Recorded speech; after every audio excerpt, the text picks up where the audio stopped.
Good evening. Hello and welcome. You're watching Super 6 here on India Today. I'm Akshata Nandagopal. Over the next 60 minutes, we'll get you all the top stories of the day. Our focus particularly on what's making headlines in the southern states.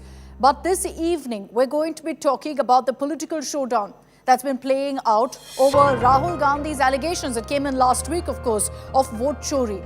Now in Karnataka, this has become the biggest talking point. After last week's dharna by Rahul Gandhi, the Karnataka Election Commission has again questioned why Rahul Gandhi is not willing to sign their declaration, the affidavit that they sought from him. Having said that, they have fact-checked him on several of the claims that Rahul Gandhi had made, particularly over one voter voting several times. This was the allegation that he'd put forth in the press conference, the atom bomb that he dropped last week. Now, Karnataka to Kerala, this has become the biggest talking point because in Kerala too, the Congress is alleging over the seat of Thrissur, there was voter fraud that played out. We'll tell you all about that. You're watching Super 6. In Karnataka, the big fighting point remains the voter fraud allegations leveled by Rahul Gandhi last week. It continues to be the biggest political storm in Karnataka. You've had since then the Karnataka Election Commission repeatedly issuing reminders to Rahul Gandhi saying sign the affidavit, sign the declaration, while the leader of opposition has made it very clear that he's not going to do that, saying what I've said in public, that right there is my oath, that's my declaration. But amid that, the Karnataka EC has also cleared the air on some of the comments made by Rahul Gandhi, where he alleged that one woman particularly had voted multiple times because there were multiple voter IDs to her name. The Karnataka EC has said, no, that's not true. That did not happen. But besides that also, in Karnataka Congress, it sent ripples. Why? Because you had a minister, a sitting minister in the Siddaramaiah cabinet, dismissing all of this expose that Rahul Gandhi has put out, saying that we were in power, the Congress was in power. If the Congress couldn't stop these irregularities, what's the point of talking about it?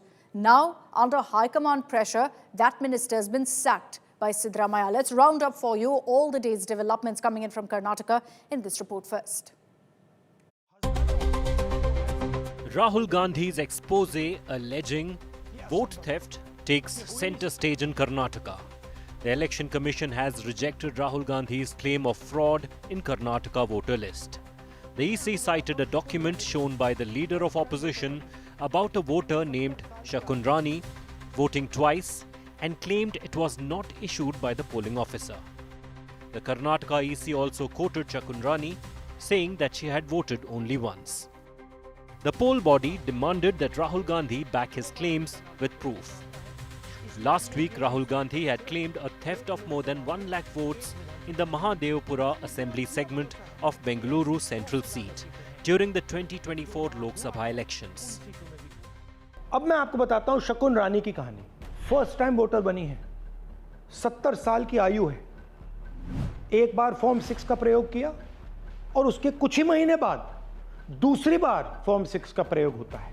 ये first time voter हो ही नहीं सकती। तो क्या शकुन रानी जी ने vote किया या किसी और ने शकुन रानी जी के लिए वोट किया? The state Congress leadership lashed out at the EC for issuing notices to Rahul Gandhi, asserting that the poll body had no power to issue notices.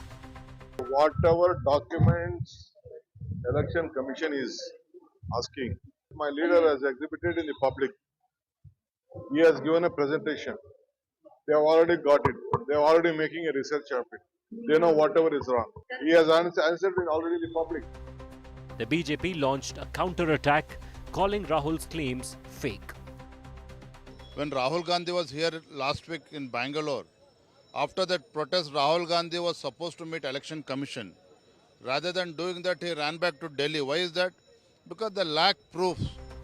CM Siddaramaiah's loyalist K. Rajanna added fuel to the fire by admitting voter list irregularities in the state occurred during the Congress government's tenure and went unchecked. ಈ voter list ಎಲ್ಲ ಯಾವ ಕಾಲದಲ್ಲಿ ಮಾಡಿದ್ದು? ನಮ್ಮದೇ ಸರ್ಕಾರ ಇರುವಾಗ ಮಾಡಿರೋದು. ಅವಾಗೆಲ್ಲ ಏನು ಕಣ್ಮುಚ್ಕೊಂಡು ಕೂತಿರ್ತಾರೆ ಎಲ್ಲರೂ. ಈಗ first voter list draft electoral rolls ಅನ್ನು ಪಬ್ಲಿಷ್ ಮಾಡಿ ಅಬ್ಜೆಕ್ಷನ್ ಕರೀತಾರೋ ಇಲ್ವೋ? ಆದರೆ ಅಕ್ರಮಗಳನ್ನು ನಮ್ಮ ಕಣ್ಮುಂದೆನೇ ನಡೆದಿದ್ದಾವಲ್ಲ, ಅದು ನಮಗೆ ಅವಮಾನ ಆಗಬೇಕು. Rajanna's remark led to a divide within the Congress. Minister K.N. Rajanna is totally false. He doesn't know. My chief minister will reply to it. and my party high command. What Rajanna has said may not be wrong. Every voter has to be careful. Not just one party or one leader or one person. Sources tell India Today that Congress High Command was miffed with Rajanna, who tendered his resignation from the cabinet. ನಾನು ಮುಖ್ಯಮಂತ್ರಿಗಳು ಭೇಟಿ ಮಾಡಿ ಬಂದು ಆಮೇಲೆ ನಾನು reaction ಕೊಡ್ತೀನಿ. ಯಾಕೆ ಕೊಡ್ತೀನಿ? ಆಯ್ತಲ್ಲ, ಮುಖ್ಯಮಂತ್ರಿಗಳು ಭೇಟಿ ಮಾಡಿದ ನಂತರ ಬರ್ತೀನಿ ಮಾತಾಡ್ತೀನಿ. The BJP scoffed at the rift within the Congress, suggesting it was just the race for CM seat heating up. DK Shivkumar, he might be a deputy chief minister, but is an MLA. Election Commission is a constitutional body. They have their own right to seek explanation when so much has been alleged against the Election Commission of this country. So instead of arguing with the Election Commission, instead of creating confusion among the people of this country, they should come forward and give proper explanation to the Election Commission.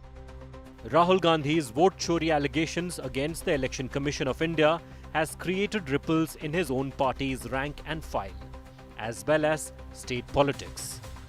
With Sagai Raj, Bureau Report, India Today.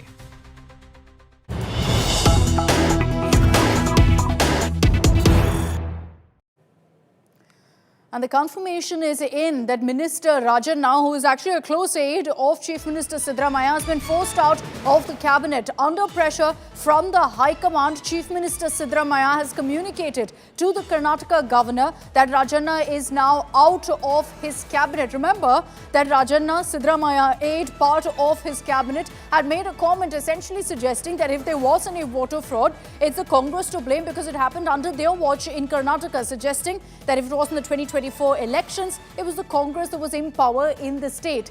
It's over this remark that the Congress High Command clearly has cracked down, urging Siddaramaiah to ensure that Rajanna is now out of the cabinet. A formal communication has gone across to the Karnataka governor from the CMO, saying that Rajanna is no longer a part of the state cabinet. Let me bring in Sagai Raj for more details on this. Sagai, initial reports suggested it was a resignation. Now the confirmation is that, Rajanna is essentially axed. He's thrown out.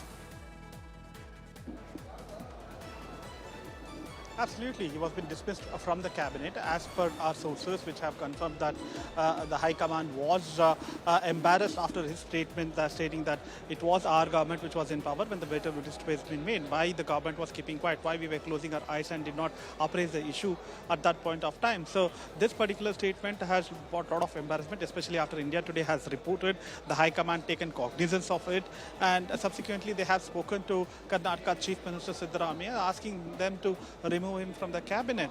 And what we also get to learn is that the recommendation was sent from the Chief Minister's office to Governor, and the letter clearly says that he has been removed from the Council of Ministers. That clearly shows that he was being ousted. He did not tender his resignation. He was forcefully sent out of the cabinet by the Karnataka Chief Minister. Okay, Sagai, thanks very much for joining us with those details. Clearly, the High Command didn't take kindly to the comment made by Rajanna. He's now out of the Karnataka State Cabinet. Despite being a close aide of Chief Minister Siddaramaiah, he's not spared. All right, let's focus now on the war of words between Rahul Gandhi and the Karnataka Election Commission. Remember that one of the first atom bombs, as Rahul Gandhi put it, that he actually dropped was on Karnataka, referring to inconsistencies in the voter roll in Mahadevpura, which is in fact an assembly segment, part of the Bangalore Central constituency. Let's run you through the allegations of the counter that came in from the Election Commission. You had Rahul Gandhi alleging, of course, that there's voter manipulation in the Bengaluru Central constituency. The Karnataka Election Commission moments later had in fact put out a detailed statement where they'd also asked Rahul Gandhi to sign a declaration. He hasn't done that days on, and that's exactly what they've reiterated, saying Rahul Gandhi never filed a written complaint. How do you expect us to take cognizance or crack down when he's unwilling to write to us and give us the details? Secondly, Rahul Gandhi, while in fact putting out all of the proof that he had of voter manipulation, referred to one voter, Shakur Rani. You saw that in our report earlier as well, where he said that Shakur Rani, a first-time voter at 70 years of age, had two voter IDs. There were two in her name with her photo, one a more close-up version. So that's where he alleged there was voter fraud. On this particular charge, mind you, the Election Commission is yet to receive a declaration from Rahul Gandhi. But yesterday, in a detailed statement, they still chose to respond to his allegation, particularly on Shakur Rani, saying that she's spoken out, she's denied any double voting. Now, Rahul Gandhi has maintained that if these inconsistencies and this allegation of manipulation has come to the fore, it's not based on manufactured details or data. This is data from the Election Commission. And he has said very clearly that that's something I will go ahead and submit. But the Election Commission has said that, look, till Rahul Gandhi signs this oath, we cannot go ahead and take cognizance. So they've said that if he's not unwilling to do that, he must go ahead and apologize for these allegations that he's made. What else has Rahul Gandhi alleged in this atom bomb reveal that he said it was? 80 voters were registered to one small house in Bengaluru, which we also confirmed here on India Today by visiting that particular property. Now, what the Karnataka Election Commission has said is that so far the investigation that they've done, the papers shown are not genuine, is what they've maintained. So they're kind of dismissing exactly what Rahul Gandhi's alleged here, because they say that their poll officers have denied any of these claims, saying it's not true. There's no proof of it in the papers that we have.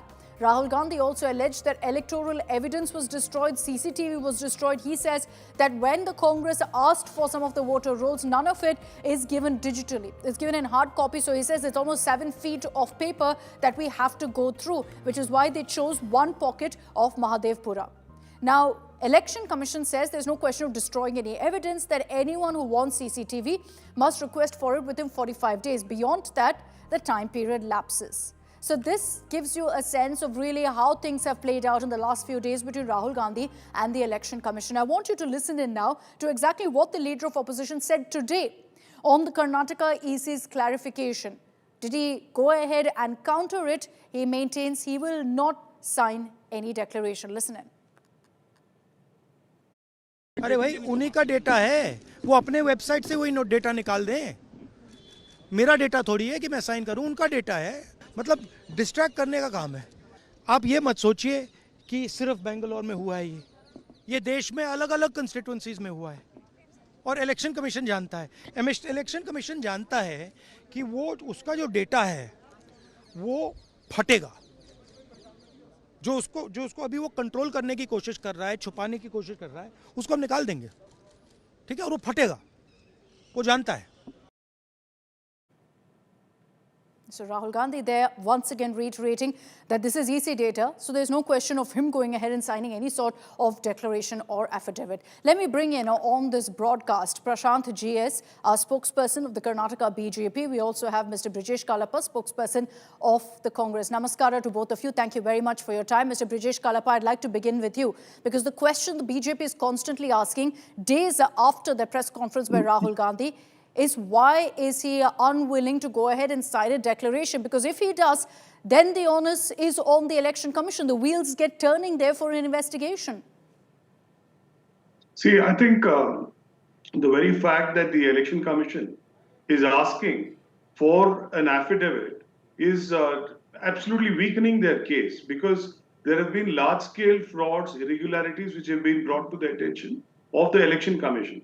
And it's not a Brijesh Kalapa who is giving this information out. It is Rahul Gandhi. And who is Mr. Rahul Gandhi? He is the leader of opposition. He's a sworn member of parliament. And he's not, giving this information by anonymous letter. He's doing this in a publicly televised interview and in a press conference, which of course the Prime Minister has never bothered to do. That's a different matter. Now, Election Commission says that you give it in format which is according to Section 23 and so on and so forth. Now, point is, if this were an election petition, of course it would have had to be in format. And Mr. Rahul Gandhi could not have given that petition. It would have had to be the local candidate. Now, days have passed. It's been several months after the election. Why was this election, material delayed? For the reason that the Election Commission never provided us the digital machine-readable format. It was for this reason that the Congress party had to do it all by ourselves. That's the reason it's taken us, so many months. Now, what they say is, look, what you should have done in 45 days You do now, so that they can easily say, sorry, you're out of time, you're beyond the time limit, so therefore I'm dismissing your petition. It's for this reason they're doing that. Now the point is that the Election Commission is not a court of record. If a court of record were to ask these questions, yes, they had the right to ask these questions. It was the Supreme Court or the High Court or any court which was a court of record. But it's not a court of record. Where is the need for them to ask for a sworn affidavit? I think the first thing is that the Election Commission taking a stand that give us a affidavit, I think is first of all extremely juvenile. It's not just ridiculous. It's extremely juvenile. Okay, but and it's juvenile or extremely not, defensive. Mr. Kalapa, juvenile or not, why is Rahul Gandhi refusing to sign it? Look, if EC has taken a stand, Rahul Gandhi and the Congress wants action to be taken. And if they're saying only if this declaration is signed will there be action, why not sign it and then go ahead and ensure that there is action taken, because the onus then is completely on the EC. Right now, the Election Commission is saying, look, you haven't signed this declaration, we can't do anything. See, Akshata, I think the first thing I've already explained why we have not signed it. And you're asking me to see, you're paraphrasing the very same question you asked the first time around. Point is this, Akshata, that there's no point in, giving this, because what is Mr. Rahul Gandhi doing? He's not a petitioner in this case now, right? I have already explained that. What is he doing? He's today coming there as a whistleblower. Now, if you're going to ask a whistleblower who has given you enough and more material, that look, it's for this reason that the entire election process has been totally vitiated by fraud, by all kinds of irregularities. What does the Election Commission have to do? Election Commission should be glad that, look, somebody is showing me the mirror regarding my conduct. After all, I'm a constitutional authority and I am given the power under Article 324 to handle these elections. Now, somebody is giving me information, which information is very valuable to me. I'm going to make use of this information and get behind the perpetrators and ensure that these difficulties don't occur again. And I'm going to ensure that the entire system will be cleansed out. I think this is what each citizen expects of the Election Commission.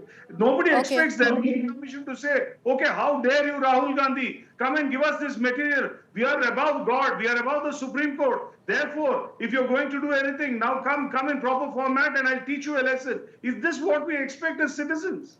Okay, Mr. Prashant, your opening comment. Mr. Prashant, your opening comment. The question the BJP has been constantly asking, why is Rahul Gandhi not signing the declaration, has been answered by Mr. Kalapa. Actually, definitely it's not been answered. The answer is only to a point saying that Rahul Gandhi is an entitled person and he's probably more than anybody else. If you look at Brajesh's response, he's saying, why should Rahul Gandhi sign? Why not? Rahul Gandhi is not a person above the law. So if they really feel that what Election Commission is seeking for is unconstitutional, let them file a petition, let them go to the High Court or Supreme Court saying, look, I have made this data available to the EC and EC in an unconstitutional move is asking me to give an affidavit to it to look into the matter and let but the are we suggesting that this data is not with the Election Commission? Mr. Prashant, are we suggesting that this data is not with the Election Commission? It's been put out in public forum by Rahul Gandhi. It was a public press conference, so the data is very much available to the EC as it is to you and me. Akshata, it is not about data being publicly available. For everything, there's a rule of law and rule of procedure being followed. When you submit any document to any authority, you need to attest it. That is basic common sense and how the law of civil law and law of evidence works. So therefore, whatever data Rahul Gandhi submit him, let him submit to the EC. And if he has a problem with the signature, because he knows he is making a false claim, because one of the ministers in the Karnataka Congress has been axed out for speaking the truth today, stating that, look, the electoral rolls were prepared during Congress regime, and we should have been careful then for having said that, which was contradictory to the false claims of Rahul Gandhi. The minister has been forced out. So therefore, if Rahul Gandhi really feels that he has a case, let him make Election Commission a party in the court and let the court direct the Election Commission to take it up. Let's see if Rahul Gandhi's petition is accepted in the court, if they really believe in the courts. And also, how Congress has consistently misused the Election Commission also. Way back in 1991 when Rajiv Gandhi died, when a candidate dies, only that particular election is abandoned or postponed. But whereas at that point in time, Congress used all its might to ensure that general elections itself were postponed. So it is the Congress which has misused the agencies to their whims and fancies. And now Rahul Gandhi feels he's an entitled citizen more than anybody else. Why not? Why should he feel that Okay, way? you've raised Let him be like any other you've raised citizen two and issues, then Mr. Prashant, give the and the documents. issue of Mr. Rajanna is something I'll bring up. But quickly, also, I'd like Mr. Brijesh Kalapa to respond to what Mr. Prashant has said. Mr. Kalapa, the question BJP is asking is if Rahul Gandhi wants action to be taken, why isn't he going to the courts with all of this evidence that he put out last week? I already explained, Akshita, that we are obviously very late. We should have come within 45 days if this were to be a proper election petition. Why have we not been able to file an election petition? For this reason, that the Election Commission does not give us a machine-readable format. I have already explained that. Obviously, we are But they're giving you an opportunity now, Mr. Kalapa. Kalapa. They are giving you that opportunity now. They've not said that, no, we can't address this. That's not what the EC has said. They're not saying we're not going to address this because, you've well past the deadline. They're saying we will address this. Just hand it over to us. Secondly, what the BJP is questioning here is why not go to the judiciary? First thing we must understand is that as far as the Election Commission is concerned, they are also bound by the law. Today, if the Election Commission says, okay, you give us the documents and we are going to look at it, they can't look at it beyond 45 days. We are also fully conscious of that. So therefore, what will the Election Commission do today? They will take the entire material and they will say, sorry, you've come beyond 45 days, and they will reject it. Now, I'm presuming how things will happen? I'm asking a simple question. Please Why ask my BJP friend not to get too Mr. excited. Prashant, hold on. I'll give you a chance to respond. Let Mr. Kalapa finish. First thing, as far as the BJP is concerned, why are they interested in this issue? Because they are just as much as a political party as the Congress party, right? They could also take the stand that, look, there are a large number of infirmities, large number of irregularities in the voter list, and so on and so forth, which we have shown today. And they are just as much as a political party as the Congress party. But today they are standing in support of the Election Commission. Why? Does this not give you, reason to doubt the integrity of the Bharatiya Janata Party and the Election Commission? This is not how it has to be construed. Definitely No, not. one second. Mr. Kalapa, No. Are we attributing now intentions because of what the BJP stand is on this issue? No, Akshita, they're a political party, exactly. you're right. They're allowed to take the stand that they want. Exactly. What I'm saying is, it's very simple that if today the Election Commission is doing something which is patently wrong, and this affects all political parties. Mr. What are we Kalapa, saying? how can you that decide? The electoral rolls are not Rahul right. Gandhi That is there are not the people who Supreme. are dead who are there. Okay, Mr. that Prashant. Pictures are Mr. not Prashant, correct. go ahead. These are the things. Does it not concern the BJP? Okay, Mr. Kalapa, Prashant. Rahul Gandhi is not an extra constitutional authority.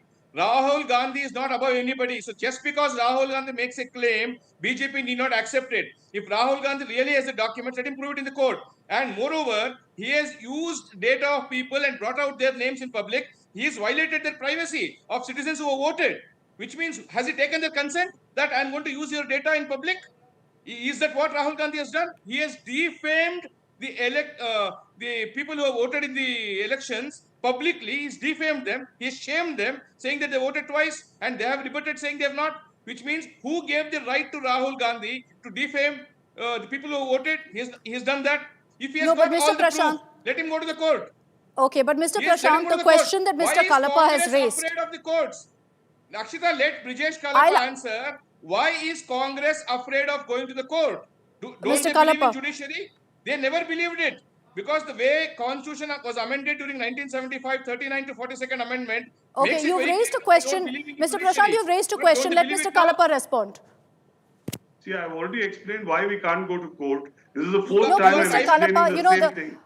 What you suggested essentially, is the Congress came out with this expose, but you believe that nothing can be done about it. Is that it? That, you feel that even if we hand it over to the EC, they have to follow the law, so they can't do anything about it either? No, they can. The Election Commission can do something. They are the nodal authority to actually do something about this. It's their intent not to do anything about it because they are hand in glove with the BJP. It's for this reason that they are not doing anything about it. Not for any other reason. And why is today the BJP standing fully with the Election Commission? Is it not obvious? Is it not? Because, see, what are we speaking about? We are speaking about faulty electoral rolls. We are speaking about dead people in the electoral rolls. We are speaking about one house having 80 votes. We are speaking of all this. And what does the Bharatiya Janata Party do? They should obviously stand with the electorate and say that, Mr. look, Kalapa, are we suggesting that anyone who wrong. stands with our agencies becomes a spokesperson, a mouthpiece for that agency? Certainly. obviously then they are beneficiaries. It's obvious that they are the beneficiaries of the decision of the Election Commission. Why else would they support the Election Commission, which is involved in large-scale fraud? Why will they? Mr. Prashant, your response that the reason you're backing the Election Commission right now and questioning what Rahul Gandhi has put out is because the BJP, according to Mr. Kalapa, is also in cahoots with the EC in rigging elections. So Kalapa and Rahul Gandhi believe that BJP rigged the elections in 2023 assembly elections and made Congress win 136 seats. Is that what they're saying? Isn't it ridiculous on the face of it, saying that BJP rigs assembly elections where Congress gets 136 seats, then the voter list is proper, and the voter list prepared during the Congress regime after they come to power and accepted by their authorities, and the Congress leaders were in charge then, and suddenly when they lose elections, they blame the EC. They've blamed EVMs all along. They win in Karnataka, EVMs are proper. They win in Telangana, EVM is proper. They lose a state, the blame is on EVM. Now they have gone beyond EVMs. Now they're targeting the Election Commission. Let them prove it in the court. Why are they afraid of the courts? I'll tell you why they're afraid of the courts. Courts do not now listen to Congress as to how they wanted them, how they made them in 1975 during emergency. Therefore, they now know that the judiciary has an independent mind. They will not bow down to any pressure. Therefore, Congress will never approach the court also. If Rahul Gandhi has guts, let him approach the court and await the decision of the court. I'm running out of time. I'm challenging Brijesh openly. Congress will never take it up in the courts because all they want is political drama and nothing more. If they're really serious, I challenge Rahul Gandhi. Let him file a petition in the court. Quick response, Mr. Kalapa, before I wrap this up. See, the first thing is, as far as the difference between the 23 election and the 24 election is that in this particular constituency, 52,000 new voters were included, right? Why? Where was the reason that, just 1 year later, how are 52,000 voters being included? Them? The same thing is happening in Maharashtra. Government was in power. The very same thing. Your officers, your leaders. So therefore, Mr. Prashant, just hold on. You cannot the very same thing is happening in Maharashtra. What is the extent of voters which are being included in Maharashtra? Soon after the assembly election, why are suddenly voters being included? So obviously, point is that there must be an investigation. Why is the ECI running away from an investigation? Okay, we'll leave it at that. The Election Commission maintains that for an investigation, there must be a declaration signed. The Congress says there's no question of any sort of affidavit being signed by Rahul Gandhi right now. Mr. Prashant and Mr. Brijesh Kalapa, thank you very much for your time and for joining us here on India Today. You can make out clearly that in Karnataka, this continues to be a heated political issue. But it's not just in Karnataka. It's also very much in Kerala. There too, the Congress has made the same charge of vote chori, vote fraud playing out in Kerala as well, where they've questioned the results that came in 2024 from the Thrissur constituency. That's the constituency that actor BJP leader Suresh Gopi won from. K.C. Venugopal of the Congress has alleged that this was possible, how? By manipulating the voter lists. The Congress has referred to some data here. They say the population of Thrissur has grown 2.5 times in just 5 years. A growth, they say, that's not really been properly reflected in the electoral rolls, leading to serious discrepancies and, according to K.C. Venugopal, potential voter fraud too. Obviously, this is at a time when you're already seeing this nationwide election commission versus Rahul Gandhi playing out. The EC has firmly rejected all claims so far. But listen in to what the Kerala Congress has said. പക്ഷെ അതിനുശേഷം ഇപ്പം വന്നുകൊണ്ടിരിക്കുന്നതാണ് നമ്മുടെ നാട്ടിലെ തൃശ്ശൂരിൽ അടക്കം നമ്മുടെ നാട്ടിലും ഇത്തരത്തിലുള്ള വ്യാജ വോട്ടർമാരെ ചേർക്കുന്ന പ്രക്രിയ നടന്നിരുന്നു കഴിഞ്ഞ പാർലമെന്റ് തെരഞ്ഞെടുപ്പിലും തെളിയിക്കുന്നതാണ്. ഇപ്പം ഞാൻ തന്നെ ആലപ്പുഴയിൽ കേസിന് പോയിരുന്നു കഴിഞ്ഞ പാർലമെന്റ് ഇലക്ഷൻ കാലത്ത് ഹൈക്കോടതിയിൽ. എന്റെ ചീഫ് ഇലക്ഷൻ ഏജന്റ് കേസുമായി ബന്ധപ്പെട്ട് പോയിരുന്നു, ലിജു ആയിരുന്നു പോയിരുന്നത്. ആ കേസ് ഇതുപോലെ 33,000 വോട്ട് അധിക വോട്ടുണ്ട്, ഡബിൾ വോട്ടുണ്ട് എന്ന് പറഞ്ഞുകൊണ്ടാണ് പോയത്. ഇത് തൃശ്ശൂരിൽ നടന്നിരിക്കുന്നത് ഗൗരവതരമായിട്ടുള്ള കാര്യമാണ്. അവിടെ ശ്രീ സുരേഷ് ഗോപി ജയിച്ച സാഹചര്യം നമുക്ക് എല്ലാവർക്കും അറിയാവുന്ന കാര്യമാണ്. ഇത് ഫലപ്രദമായി പരിശോധിക്കുകയാണ്. ഒരു കാര്യം ഞാനിവിടെ പറയാൻ ആഗ്രഹിക്കുന്നു, കോൺഗ്രസ് ഇവിടെ നിൽക്കാൻ ആഗ്രഹിക്കുന്നില്ല. കഴിഞ്ഞ 2024 വോട്ടർ പട്ടികയുമായി ബന്ധപ്പെട്ട് ഞങ്ങൾ വിശദമായ പരിശോധന, ഓഡിറ്റിംഗ് വ്യാപകമായി നടത്താൻ തീരുമാനിച്ചിരിക്കുകയാണ്. അത് തൃശ്ശൂരിലത്തെ നിയോജക മണ്ഡലങ്ങളിൽ ഞങ്ങൾ നടത്തും, കേരളത്തിലെ മറ്റ് നിയോജക മണ്ഡലം ഞങ്ങൾ നടത്തും. Let me bring in Shibimul, who's joining us live from Thiruvananthapuram in Kerala for the latest updates on this. Shibi, what really is this allegation of voter fraud in Kerala in Thrissur based on? Now, what the Congress and the left are alleging is that there was an addition of voters from various constituency to the Thrissur constituency. It's mostly, they're saying that it's mostly people who were residing in nearby constituencies like Alathur and in some areas of Ernakulam. These people who were residing there were added to the voter list of Thrissur in over 1 year. They're saying that they did this focusing on some apartments and houses that were vacant, and based on that they created address proofs and added these numbers, these people to the voter list to match up for the political votes that the BJP was lacking in Thrissur constituency. They're saying that in 2019 there was an addition of around 62,000 voters in Thrissur constituency, but when it came to 2024 there was a massive surge of around 1,40,000 plus votes added to the Thrissur constituency, which is the highest as far as any constituency in Kerala is concerned. That's the data released by Congress, saying that how did this sudden increase took place in Thrissur alone. They're saying that if it was in other cities, like if it's about migration or for jobs or relocating or anything, it would have been reflected on cities or constituencies like Ernakulam, Trivandrum and Kozhikode, where the IT sector is more prominent. But when it comes to Thrissur, it's unusual is what they are saying. In fact, these are allegations that they had raised when the elections were taking place itself. They had filed a lot of complaints before the Election Commission, saying that many unknown people have been added to the, who are not regular residents of the constituency have been added to the voter list. So that is exactly what they're raising again, saying that, there was voter manipulation, that voter list manipulation that took place in Thrissur constituency. Considering that this is a seat that the BJP won in 2024 and Suresh Gopi is the representative, is the member of parliament from Thrissur, Shibi, how has the BJP really reacted to this allegation? Well, the BJP has hit out very strongly against the left and the Congress, saying that earlier they were teasing Suresh Gopi, saying that he will not be able to win from the constituency. But after he won, they're not able to accept his victory. And that's why they're raising these allegations, which are absolutely wrong, is what BJP former state president K. Surendran said. He said that Suresh Gopi did not win by a small, small margin. He won by over 75,000 votes, which is a huge margin. So that's what he's saying, that, even in the left candidates, left candidates polling booth and in many areas where the left and Congress had prominence, the BJP managed to win. And if they're saying that they added votes from the nearby constituencies like Alathur, how did the BJP increase its vote in those constituencies also is what the BJP former state president K. Surendran asked.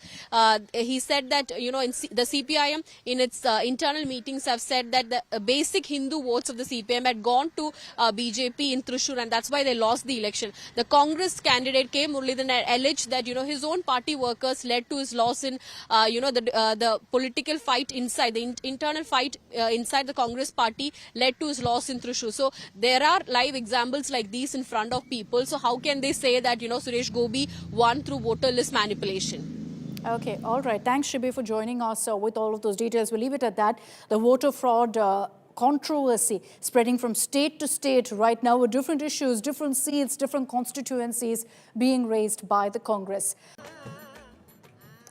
Let's get a quick roundup of all the other stories coming in from the southern states. VCK chief Tol Tirumavalava's recent comments criticizing MGR has sparked a major controversy. He accused MGR of building an anti-Karunanidhi sentiment and enabling Brahmanism in the Dravidian movement. The AIADMK hit back strongly, saying those who speak against MGR will vanish. Devotees and Jain community members held a silent protest in Dharwad in Karnataka against what they called false propaganda targeting Dharmasthala and its Dharmadhikari, referring to the entire case and the investigation that's underway to find these mass burials as alleged by a whistleblower. Marching in Dharwad, they condemned what they call baseless allegations of mass burials and assaults. YSRCP Chief Jagannath Reddy accused Telangana Chief Minister Chandrababu Naidu, Andhra Pradesh Chief Minister Chandrababu Naidu, I beg your pardon, of conspiring to hijack the by-elections in Pulivendula and in Ontimita. He alleged that Naidu, along with certain officials, TDP gangs and police officers, is working to manipulate the election process.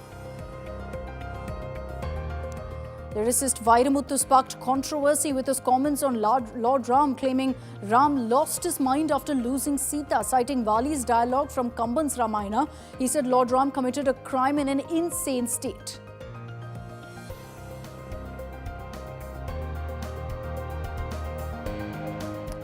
The Shri Shakti scheme in Andhra Pradesh was launched, but now free bus travel has also been extended to transgenders besides women. Starting August 15th, following Delhi and Telangana, the Andhra government has upgraded the system.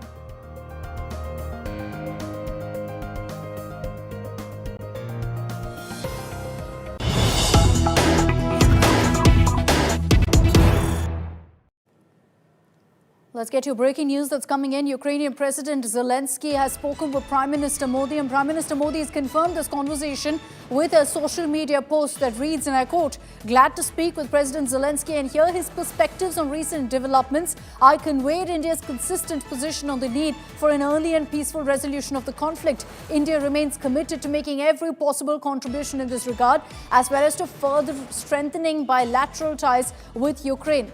So on one hand, you have that statement from Prime Minister Modi. Then you have the Ukrainian President Volodymyr Zelensky, who's also put out a post, which is a bit different from what the Prime Minister said. Here's what Zelensky has said. "I had a long conversation with the Prime Minister of India, Narendra Modi. We discussed in detail all important issues, both of our bilateral cooperation and the overall diplomatic situation. I'm grateful to the Prime Minister for his warm words. I informed about the Russian attacks on our cities and villages.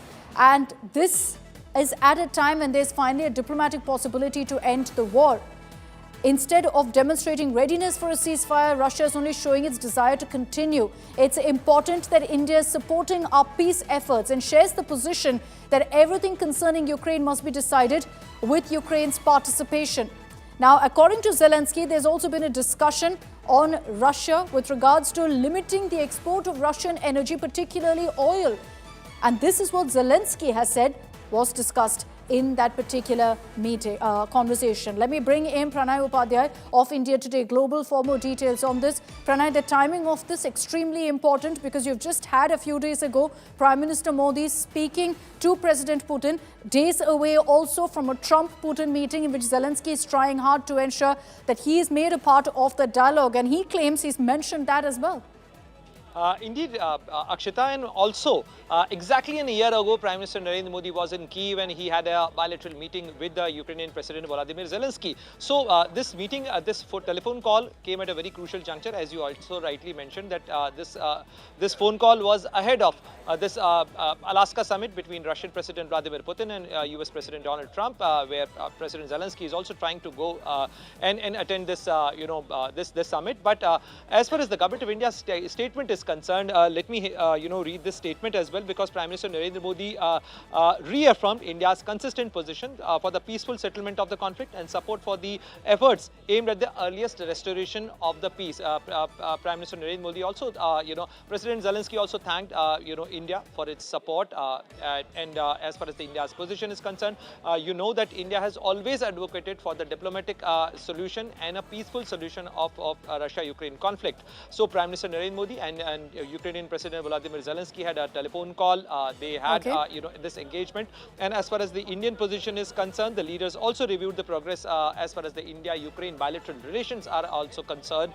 So in fact, as far as the bilateral relations, as far as bilateral engagements are concerned, they did discuss about that. But also, that whenever Prime Minister Narendra Modi spoke to Russian President Vladimir Putin, as far as the Russia-Ukraine conflict is concerned, he also made it a point to speaking to Ukrainian President Zelensky as well.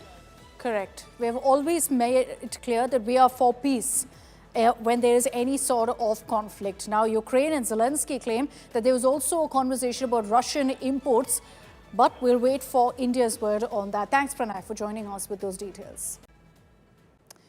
Moving on, let's get to a conversation with Sudhendu Sinha, Advisor, Infrastructure, Connectivity and Electric Mobility at Niti Aayog, who spoke about Tesla entering India, saying Tesla should be given the opportunity to test the waters in India. He did also note that the EV giant's growing order book could bring healthy competition to domestic manufacturers. Listen in.